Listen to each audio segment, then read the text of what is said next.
Okay. Hi, everyone.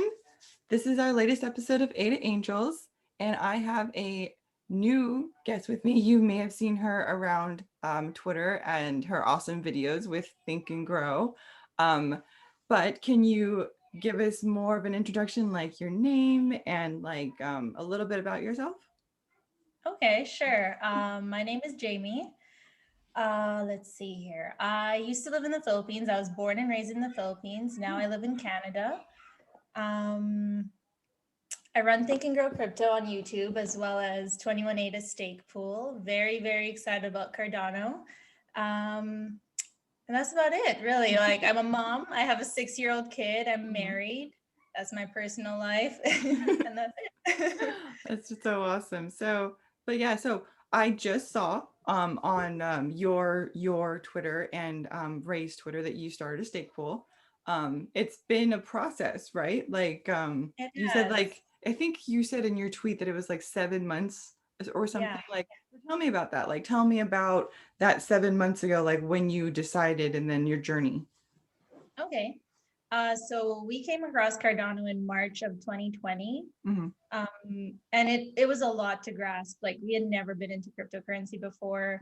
We were just trying to figure out what blockchain technology was. Hmm. We found out about Bitcoin and then Ethereum, came Hmm. upon Cardano. And then grasping the whole stateful operator system, it was very, very different for us. So it Hmm. took a while. And I think it was in June of 2020. I think it was still ITN, and I came Hmm. across Peyton Big Hmm. Pay's video Hmm. on how to set up a stateful. So I tried it out, and I was able to do it, but not. I didn't understand what I was doing. Hmm. So I decided, someday I'd like to do this, but for now, I don't know what I'm doing. I'd like to learn more about what Cardano is and how I can help. And then, yeah, 7, 8 months later, 21 Ada was All born. right. Yeah. So since you spun up the node and then now your understanding of how it works and like maintaining it, you how did you bridge that gap? That was bridged by Ray Mhm. from Grow Pool. Mhm. He took me on. He like showed me how he was doing it and stuff, and um, he showed me how to run it, what to do Mhm. with Drawer Manager and Mhm. CN or CLI or CN Mhm. Tools or whatever. Yeah, Drawer Um, Manager is it's really neat and interesting it application. is, Yeah. yeah. So It and kind of keeps everything easy, yeah, easier, I should really, say. really user friendly. Has a very good user interface. Yeah. So Yes, yes. right now I still do everything by the command line. So Mhm. he's been trying to convince me to convert to. And Yeah. I'm just like, well, right now I don't really need to, but it is interesting. I will keep watching it, you know. Mhm. So Yeah, I um think he set it up so that I had Drawer Manager and Command Line, so I have two mhm, ways to mhm. get in. But Yeah. yeah, Drawer Manager is nice to look at. Yeah, yeah, I've seen the screenshots. It looks nice. So, so what is the name behind the ticker? Like, what does it mean? Okay, 21 ADA. So our I don't know if you got to see our website. It's a little out there.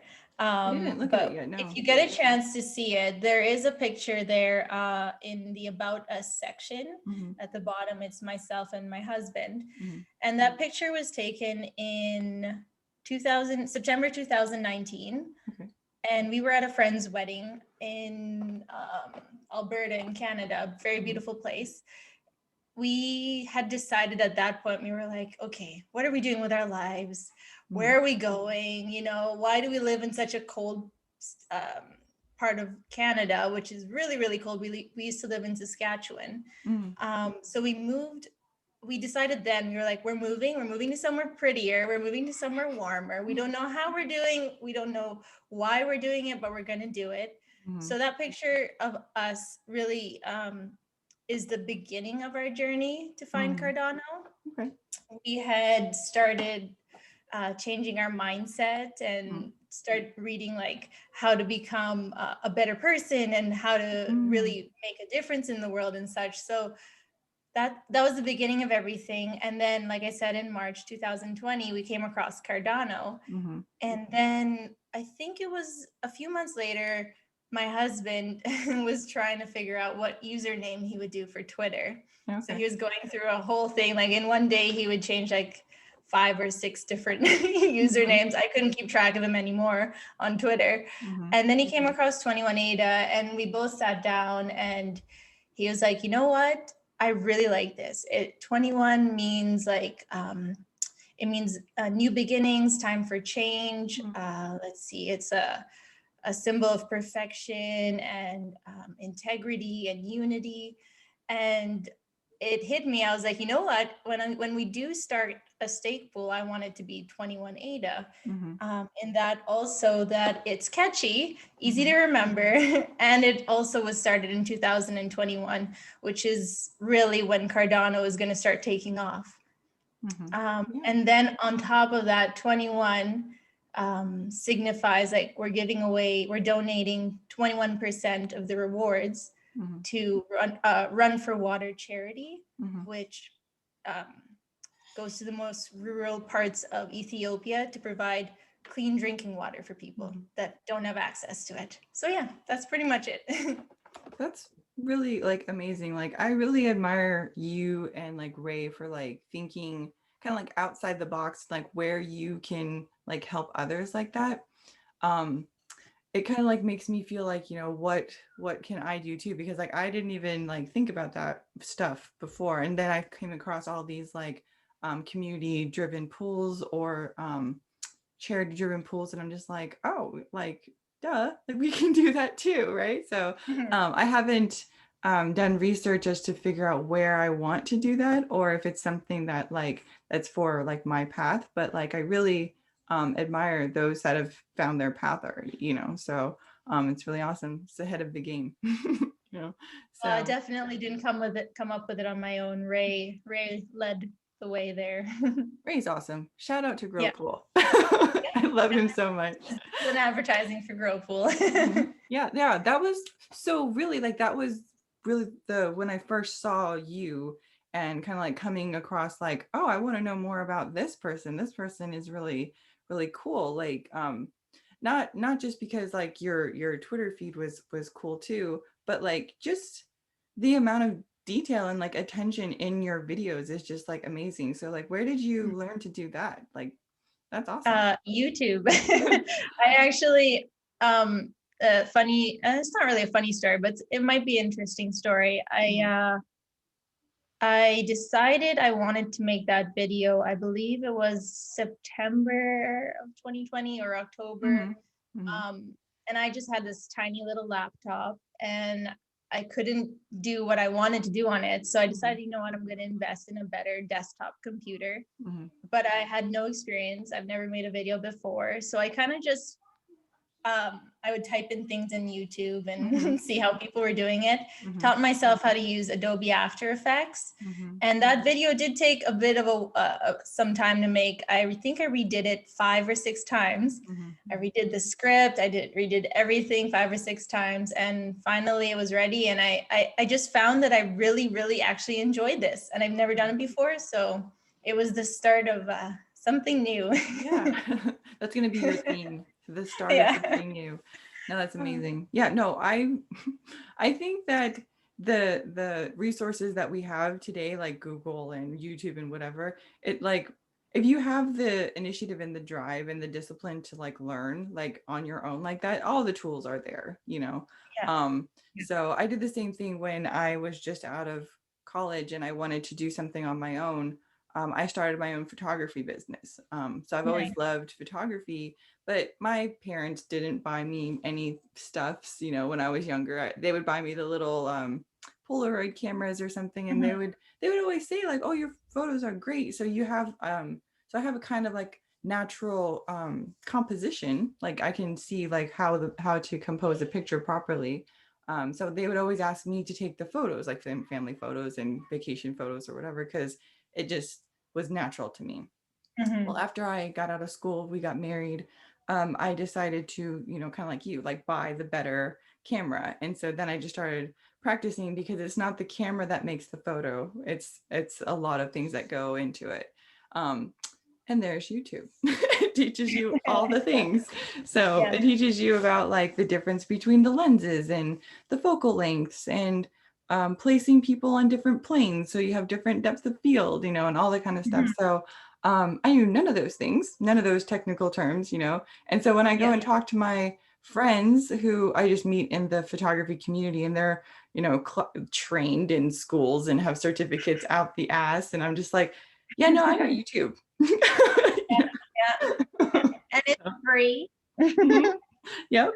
So but yeah, so my little niche area, I prefer to do like maternity and like portrait, like family portraits. Mhm. Kids, I love doing photography of kids. I do a lot of my own for mine.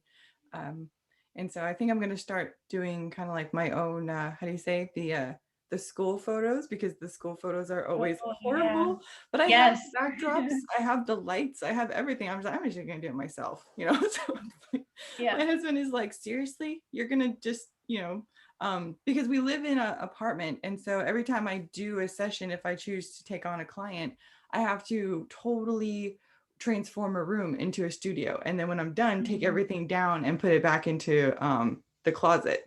It's not hard. It's just Yeah. time, because Mhm. these backdrops are like 6 to 8 feet long, and so I have to roll them all up and put them away. Yeah. Um, get all the lights out with all the umbrellas, and get the lights are huge Mhm. too. The lights are probably like this big, and get the That's stand big. set. Oh gosh, it's a thing. You got to move it all Yeah. around.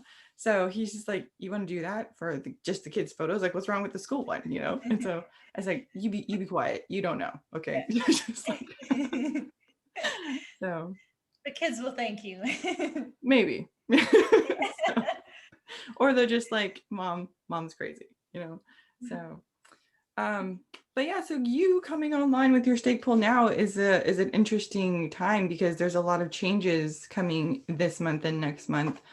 So we Yeah. have, the hard fork, and then we have the K change that's coming. We have more Gogan releases on the horizon. We just found out that the potential close of the Africa deal is soon, so like all these things. And so you coming online like right now is a really interesting time.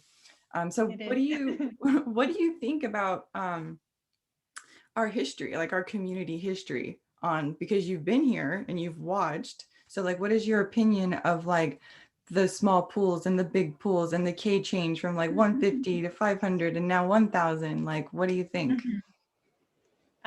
Okay.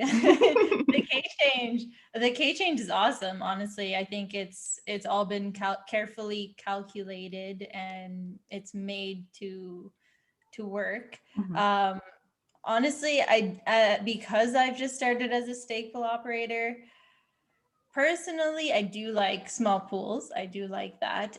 But I do understand that it is a business at the end of the day. mhm, Being a stake pool operator is a business, and you will have a bunch of big pools come in, or people that operate multi pools. mhm, So I don't know where I lie in that. I don't mhm. plan to be a big pool someday. Maybe if it's if I get enough delegators, and Sure. if they want a second pool or something. But I Mhm, think that's where I would stop. I'm not too sure. I don't know.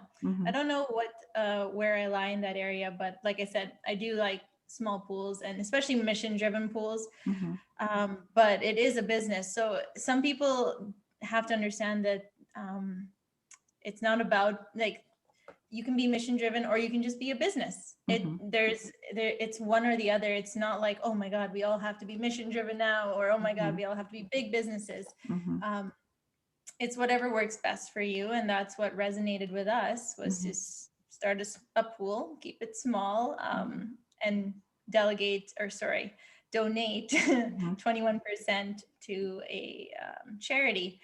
um, what else? What were the it was Just what do the I say? your overall opinion on how the community has evolved, like The since Shelley, community. maybe. Mhm, Yeah. I think I jumped onto Twitter in June or July of mhm, 2020, and I found the Cardano community, and it was really awesome. It was really amazing. You can learn so much, and it's grown by a lot since then. Mhm.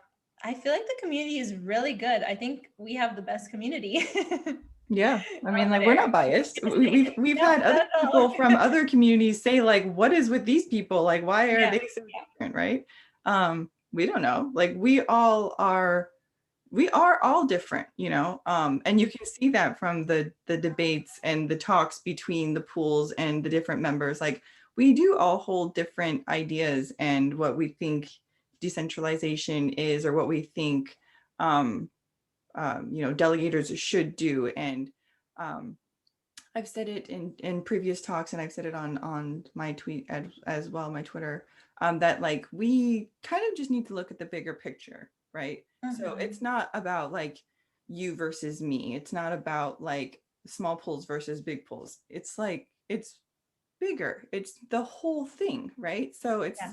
um so I think that when we get everybody on that page, on that level, then it's going to be less these little squabbles about, being jealous and hiding behind the philosophy of decentralization. It's going to be like we all have the fundamental same belief of what we want for our future, and everybody practices their business model differently. There's no wrong model, and let the people who are delegating choose who they want to support, why they want to support. No, Yep. no amount of whining or crying amongst each other and having, civil problems is going to reflect like well for us, so Yeah. stop it. Well, So and Charles has mentioned multiple times that he pictures or he envisions Cardano someday to have 10,000 stake pools. mhm, So, I mean, mhm. if we're complaining now, it's going to be way more competitive in the future. So, Yeah. And then people have said that too, like we are here since the beginning, so the small pools now are going to be the big pools next year, and there's going to be new babies that are us next year and the year after that, and they're going to have the same whines and complaints. And so like we just need to set the example, so that's what I think. So we're um doing something that's never been done before. mhm, It's essentially still an experiment up to some degree, in a mhm, way, a live experiment. mhm. But I So, think that we can say that we're coming out of our theoretical phase and into our practical phase now, because it's like now we're having products launch and we're getting ready that is true. for this phase of Goguen, which is going to be able to like onboard a lot of DeFi things. And so that's really exciting, so we can actually say we will have we go from we will have smart contracts to we can do smart contracts now, so Yeah, I'm really excited. Um, same so because like just recently, I've gotten into kind of studying what that is. And so um, my way of like learning things is to study the history and the progression of what something is. It doesn't matter what it is. So when it was photography, it was like the history of photography, how it went from, black and white film with the way that cameras were in the 20s or whatever, all the way to how they are now. It can be mirrorless now, and digital versus film. And so it might have been a little overkill, but my way of like learning things is more of a completionist. It's like I have to know where it came from so I can envision where it's going, here. and so some people, like sometimes my husband is probably like 30% of that. Like he'll jump in kind of like in the middle and kind of learn when he comes across something that he wants to know where it came from, then he'll like look at that. But then like for me, I'm just like, drop me at the beginning, I'll see you at the other end. So I did the same thing with blockchain. So with this, I came in about June or July of 2020. And before starting the state pool, before starting anything, I didn't know what blockchain was. I know what it was in theory. I know what it could do as far as like potential application, but it's like Bitcoin and blockchain, those were kind of like synonymous to me. Like there was nothing outside of that, but there is a whole space and world beyond that, And so I started at the beginning, started learning about what is blockchain. I took a couple of those MIT OpenCourseWare blockchain courses, and coincidentally, Gensler was the first one that I came across, and he's the new SEC chair, So I'm like, Wow. cool. you know? Awesome. So, but yeah, like start at the beginning and like learn how and why the inception of these things, and then the evolution, you know, and then it's easier for me to understand what it can be or what it could be in the future for applications. And no, I did the same thing for DeFi. DeFi has been around for a couple of years, but kind of like training wheels. And then last year, when we both kind of came online, is when it kind of spiked. But I was so focused on learning blockchain and my pool that I was like not really paying attention to DeFi. DeFi is like level 2, you know. So it's like, so but now that we're getting ready to get into that realm of the DeFi and the smart contracts and all that, I'm like, okay, I got to study that too because it's coming, you know. So I've been doing the studies, and like my kids hate it. They hate it when I get into this like study mode because it's all reading. I just like read all the time, and it's listening to videos, it's listening to podcasts, more listening to other people talk about different strategies or different platforms and what they are and how they are. And I'm like, they say, Mom, please, can we listen to something else? I said, no, go away. You know, I just put my earphones This in. is your future. So it's hard to put the earphones in though, because I can listen to it and I can listen to them. So I can just like be aware of everything going on in the house. But if I put my earphones in, then I can't hear, and I don't like being disconnected from them either. So it's really hard for me to do like the split brain thing, but I've had to get used to it, you know? So anyway, so how do you do it? How do you balance your business and work, kids, all that? Like, how do you do that? I'm really lucky that my kid is, I think I'm not biased, but I think he's amazing. He's very self-sufficient in a way. He likes to, I say that, but at the same time, he's not. But also my husband is really, really good. We both study about, I guess you could say like we kind of double down. So he'll go and study and I'll be doing my, you know, my thing with videos and editing and whatever. And then he'll come and give me a summary of what he learned that day. And, you know, we just kind of go back and forth on each other. He really brought he started digging into DeFi a while ago. And I was just like, what is this? I'm still working on blockchain over here. But he took his time and he really learned a lot about DeFi. And then he just explained it to me in a nice, easy way. And now I feel like we just bounce off ideas from each other and what we've learned and what we've read. But how I balance it, I don't know. I just do it. I mean, there you go. You just do it, yeah. you know? I think like my husband and I, we've been doing intermittent fasting for a while now. So we don't eat during the day. So that makes that's easy. I don't have to make meals during the day. I just make, you know, the one meal for the evening, and I make a meal for my son during the day and his snacks and whatever, but that's easy. And also we're homeschooling. So I don't know what school's like over there, like with COVID over here, it's we just decided he's young enough, let's just homeschool him for now with all this craziness going on. So he homeschools. He does some we do some coding with him, like code classes online, not like we know anything, but we want him to know. Sure. Yeah, so yeah, that's just it. It's just the three of us. That's awesome. Yeah. So I know that like I've done a lot of talking. Do you have any like questions? I feel like I've been talking a lot. Oops. So let's see here. What do you like? I know you and Ray had the discussion about the small pools. I didn't watch the whole thing, but I saw some of it.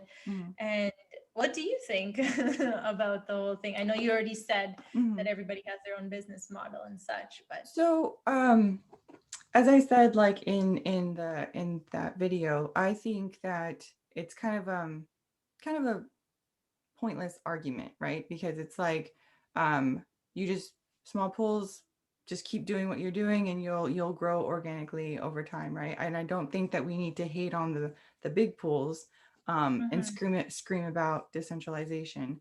I also said that like you, it's kind of similar to what you said. Like I don't plan on splitting my pool, and I use the word splitting. So like watch the wording too, because there's different between like creating a second pool and splitting your pool to me.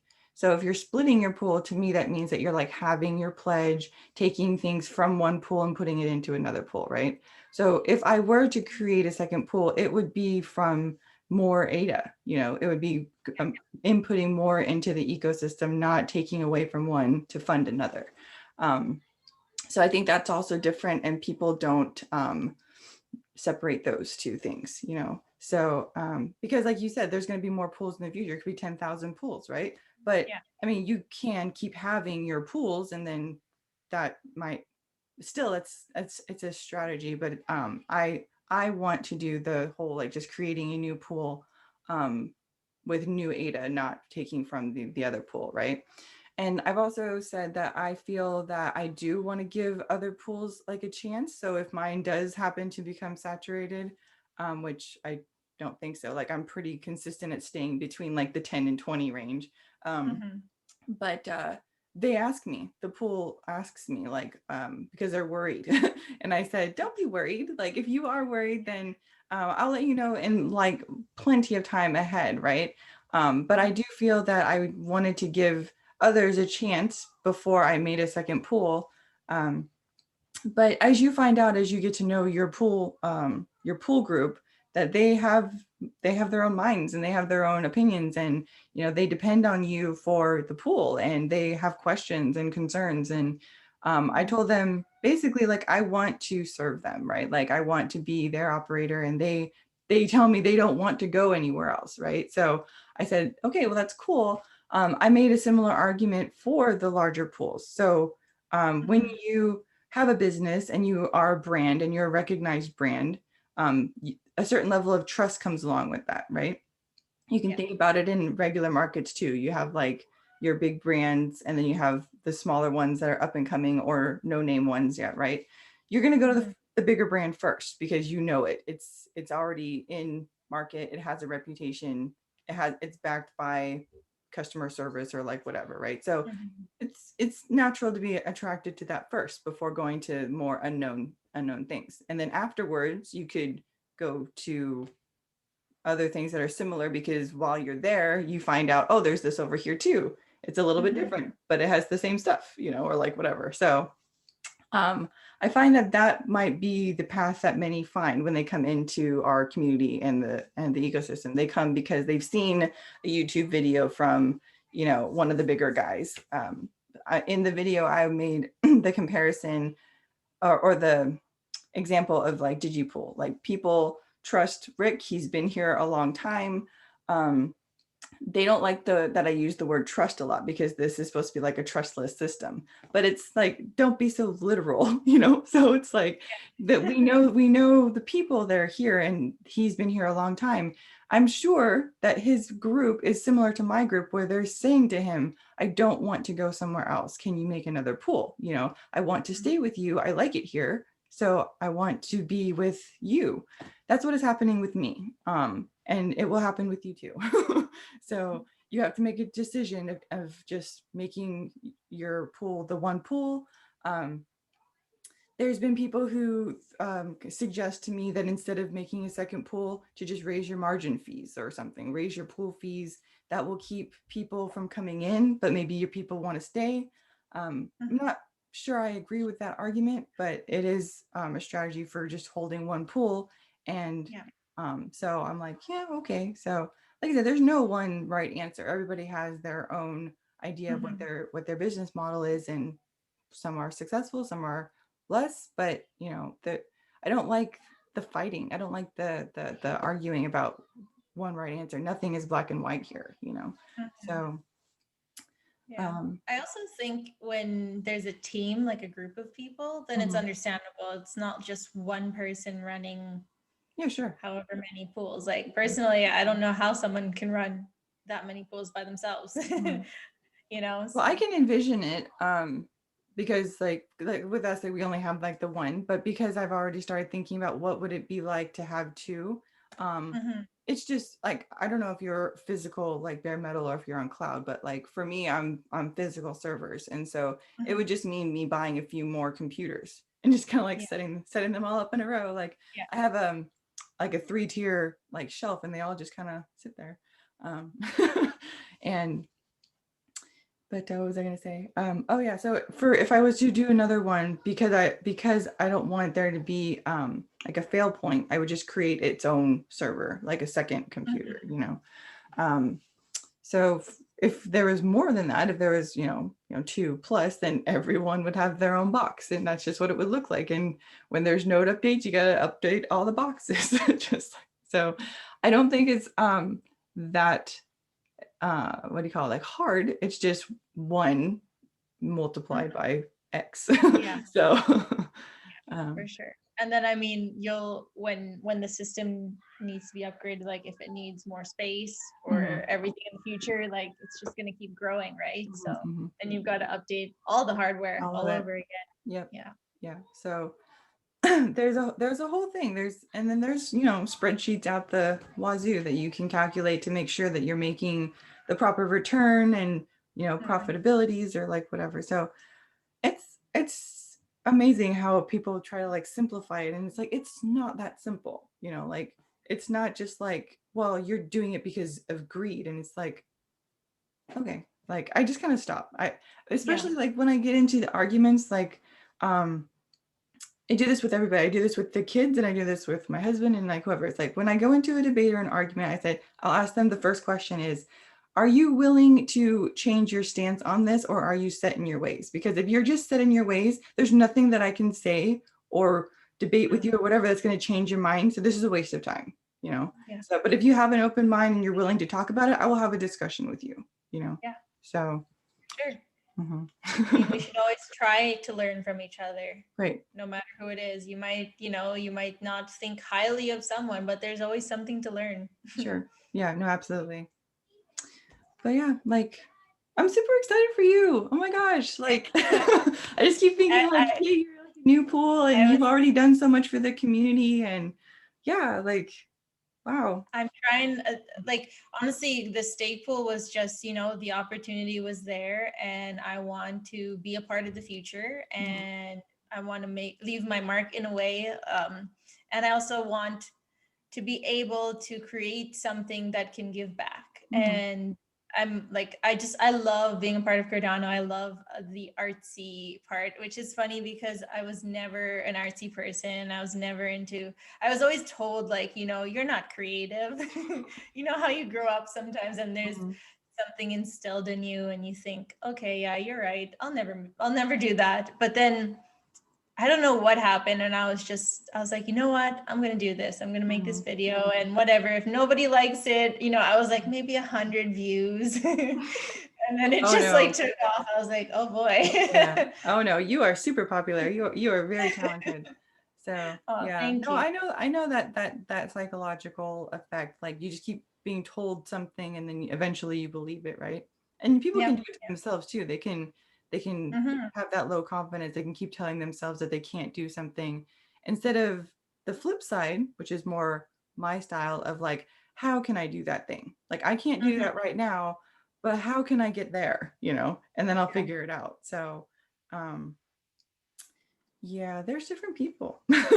I'm dealing with a lot of like personal like family issues right now with like my sister and my husband's brother, and they're the exact opposites of us, and we're trying to advise them without being overbearing, and it is really hard like to It to is, have this clash of personality types. Um, yeah, yeah. especially in families. Hmm. It's trickier. So, but yeah, like I say, I'm super excited for you. And I really hope that you continue your videos as well. The pool is going to take a lot of your I am, time, yeah. but I want you to keep doing the videos. Yes. So, I am working on, well, I have a couple. I just need to release them. mhm, mhm. Yeah. Cool, cool. So like, is there anything else that we missed? Like, we covered Mm, a lot of stuff, but we um, did. yeah. we went full circle. Mhm, mhm, yeah. um, how do you handle it? How do you handle being a mom and a stateful operator and So like I do a lot of things, arguably too many things. But the key is just time management and yeah, prioritization, right? So sure. um pro tip, no TV. Like we don't have time for Yeah, TV. um, No.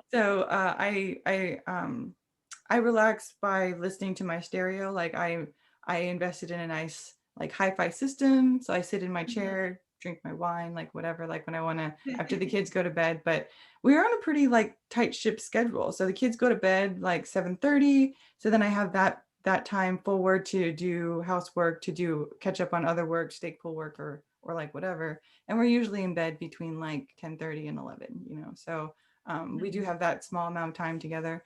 And then before that, the kids are actually going to in-person school. So most of Korea, their school schedule is not the same as the America, where America is from August to like May, Mhm. June. Korea begins in March, and they have their winter break for them begins like beginning of January. So January and February are like our summer breaks in their system. It's like 2 months, and then they begin their new school year in March. So they're off of school currently, but the kids, my kids, they go to international school, and it's a really small school, so they're able to do social distancing and still meet in person. So like my daughter, she's the same age as your son, 6 kids in her class, you know. So she's Oh, in, wow. and then Yeah. my son is 12 kids in his class. So they do the whole, hand sanitization, multiple Mhm. fever checks through the day, wearing the mask. They have the shields on their desk. They have the shields at the cafeteria. They're sat in like a zigzag pattern, so there's no kids like across from each Yeah. other. They do all the things. It's Mhm. it's nice. They're a good school. Um, so they're gone for the majority of the day. They leave at 7:45 and Okay. they come back at 4, you know. So I have that time to do my work because I work from home, and I have a couple of other businesses that I do. Like I do a lot of Mhm. health and wellness coaching. So I have clients that I support for that. Um, I have the Amazon FBA business. It's pretty Oh, self-sustaining though, but I do have to maintain the inventory and check on it and make yeah. sure Mhm. like it's doing okay. But it doesn't need constant attention. It's kind of like a once a week or so check into that. Mhm. Um, I'm doing the master's class in nutrition as well, so that takes some time. So You're busy. it's a lot of like I don't know, you have to schedule the time. You have to make sure that you just don't get Mhm. overwhelmed because you're pushing things into the different time blocks and stuff like that. So um it sounds weird, but I also have to schedule time for social media. Like I don't do well with what do you call disconnecting thoughts. So if I'm Mhm. looking at something, if I'm doing my work, and I do a lot of so my job right now is as an inspector, so I validate properties, so like different Okay. codes and like whatever. So if I'm in a workbook and I'm looking through these codes and stuff, and then I get something on my phone and it pulls me away from there, I have to go back to this and I have to start at the top again because I'm like, where was I in this validation process? So I just kind of turn everything off like while I'm working, and then after about 1 or 2 hours of working, I'll take a break, like a mental break, go check my messages. I have a lot of messages. Go check all the messages, answer all the people, get some water, walk around a little bit, and come back. So it sounds funny, but I do schedule those breaks.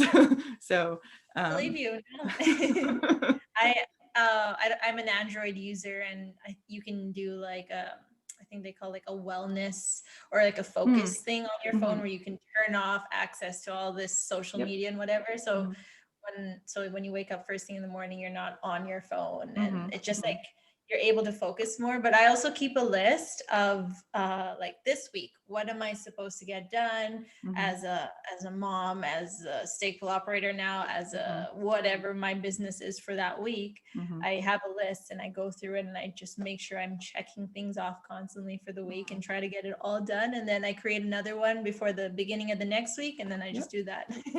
that works. Yep. So It works for me. yeah, no, that's good. And like the more things that you have going on, the more lists that you'll have. So Yeah, the list is getting really long. yeah.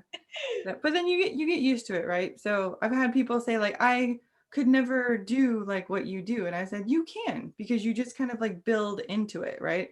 If I Mhm. dropped you into my life right now, you'd probably implode. But it's like, but if you took it step by step over the years, like it'd be fine. You just build up resistances to it. You build techniques and strategies to deal with it. So Mhm. um Yeah. it's totally fine. but yeah, the school was new. Like I started the school probably about 3 or 4 months ago, and so it Mhm. was I was competing for time blocks. I was like, oh gosh, but yeah, I had to learn how to do those things and still get to bed on time because the sleep is important, Mhm. you know. Yes. So Yes. so I needed to not kill the children. So so Stay sane. yes, yes. So but yeah, like I think that's it for the time stuff. But yeah, like you said in the beginning, like you just do it. Like it's just routine Yeah. now. Yeah. So Yeah. mhm. Well, it's So like, if you don't do it today, you're gonna have to do it tomorrow or the mhm, next day, and they just all pile up. mhm. So like with some friends I have, like they're natural procrastinators, and so even though they have like a list, like they just don't want to do it. So they just, oh, I can just do it tomorrow. I can do it tomorrow, Yeah. right? That is like one of the things that's probably like a really bad tick of mine where I can't sleep. If there's something that I have on the list and I haven't done it and I know I'm supposed to do it today, like I'll lay there and it's like I need to go do it and I'll just go do it. Yeah. Like it could be something so trivial, it doesn't matter. Like Yeah. it's probably a flaw. So What could help these procrastinators? Like I hold on to my lists and I mhm, date them. Like this is the week of, what week are we in now? First week of February or whatever. mhm, This is what I needed to get done and this is what I got done. And you can see that you didn't get what you didn't get done. And I hold mhm. on to it, and throughout the year, and you look back, you're like, oh my God, I got so much done, or oh my goodness, I'm a procrastinator. Yes. Yes. Something to face. Mhm. So, well, I really enjoyed like meeting you, like virtually meeting you and talking to you, Jamie. Like, Same. we're gonna have other talks in the future because you're gonna learn like so much, like now being on the ground with us, like as an SPO. Um, but yeah, you have Ray and like you have me too. You can ask me questions if you have questions. Well, Um, thank you. so, but there's lots to learn. There's different ways of doing it too. I don't use the what is it, drawer manager, right? Like I don't use that Mhm. one yet, but yeah, like anything that you need, the community, as you know, is like really helpful, and the They different are. Telegram groups and whatever. So like like we were talking about before, the resources are there. Like you're not Yes. alone. So Yeah. but yeah, like I do thanks for talking to me and coming on this show. I know that the time Thank you for differences having are me. are different. You know, it's 10 a.m. for me, 5 p.m. for you, right? So Mhm. yeah, very cool. Yep. Very cool. So It's cool. I'll have you on again to do a check-in, probably like after Gogan and stuff, because we'll have lots more to talk about. So For sure. Yeah. Well, thank you for having me, and I look forward to having you on Think and Grow Crypto. oh yes, you're having your show too. Yeah, definitely we should set that up. That'll be fun. We'll do it. We'll do it soon. So Thanks awesome. again. All right, guys. Thanks for watching. We'll see you later. Bye.